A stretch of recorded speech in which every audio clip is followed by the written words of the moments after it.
Hello. So, I've been thinking about the truth and how the truth is subtle, no? Because nowadays there is a huge amount of information available to anyone through the internet. Now, I'm talking more so in the realm of spiritual, metaphysical knowledge. There is an abundance of information we can find through the click of a button. And many people who are self-proclaimed spiritual masters, gurus, teachers.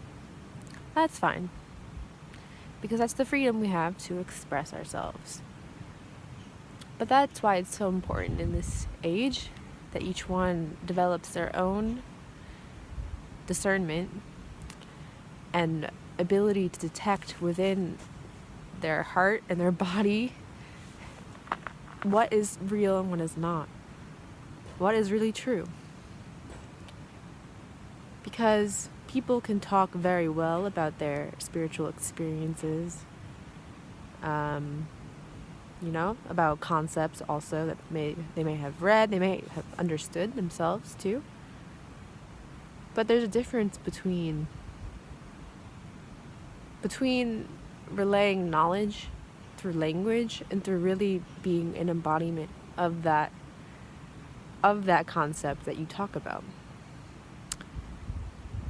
I guess that's an obvious thing. But it's so easy to become swayed by someone's language and believe that because they talk about something that they are actually what they say they are. Which is why it requires more than just using our minds to digest information, but our whole being to be able to distinguish if that is really, really true. If that's really wisdom. Because there's a difference between knowledge and wisdom. Knowledge is information that one can store. Wisdom is when knowledge becomes embodied through the heart, through the whole being, when it's lived. And I read a book recently. I found a book of short stories called A Crown of Feathers. I really recommend it, by Isaac Bashevis Singer. And the title story is called A Crown of Feathers, and I won't give you the whole summary, but it basically involves a woman trying to figure out what is really true. And in this case, it's between Christianity and Judaism. And, in one scene, she's thinking, oh, the Jews are right, and if I'm a Christian, I will go to hell. And then the opposite, oh, the Christians are right, and if I'm a Jew, I will go to hell. It's like this really dualistic situation where it's one or the other, and it's, it's life or death, heaven or hell. And, the title, The Crown of Feathers, the lesson of it is that the truth is not black and white. It's intricate, it's subtle, it's complex, it's hidden. It's not always easy to express through language. Now, that's why I have come to the conclusion, which is also always growing and expanding, which is the point of what I'm saying. But I've come to an understanding that the true wise person, the true spiritual leader, at their higher capacity, is not a teacher, is not a guru. They're an artist, they're a mystic, because they're always working, co-creating with life itself, with the life force, with the Holy Spirit of life, to come to a better understanding. And they understand that knowledge is not finite, that knowledge cannot be captured through language. And that doesn't mean knowledge can't be expressed through language. Language is wonderful. That's how we communicate. art is a type of language. But I mean that the truth can't be captured. It can't be contained. Like, this is the truth and that's it, and that's how it's always going to be for eternity. The truth evolves. The truth is ever changing. Yes, there is a constant, that is love, power, and wisdom. But the way that it can be expressed is infinite. And when you cling too tightly to any one perspective, you're negating life, because life is movement, life is a dance. Like the dancing Shiva, you know? He's always in a dance of creation and destruction. Cycles of life. So the artist and the mystic is aware of this, and is aware that not everything is not as it seems, and there's always a mystery behind what is seen.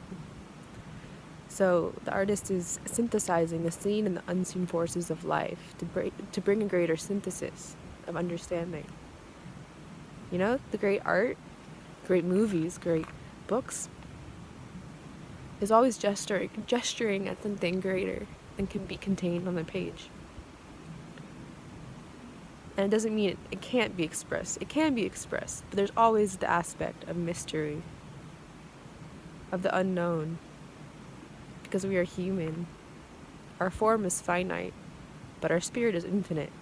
And to bridge that gap between those two, that's the path of the mystic. So just be wary of anyone who's claiming that they have the truth and this is the only way, or that the way is always just going to be like this. Yes, there are some, certainties.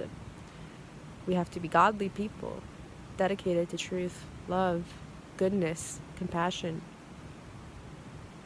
I'm not saying there is no truth. Oh, the complete opposite. There is a truth. But the truth itself will guide us through life, through the way we move, through what we're going to learn. We can't have expectations of how it's going to be, because it's bigger than us. So be your own mystic. Life is always interacting with you directly through your heart, through your own experiences, even through your past, even through things that are painful. Everything is there to teach you something so profound about life itself. So, since our time here in this body is finite, why spend it listening to someone else's experience and, teachings? There can be wisdom that's imparted. There are mystics out there who share their wisdom, and that is invaluable. I'm not saying to not listen to that, but just to be discerning of who is who and what is really worthy of our time and energy on this beautiful planet, when there's already so much that can be offered just through walking through nature, through listening to music, reading an amazing book. Go for the art, not the theory, because in art there's truth. Peace.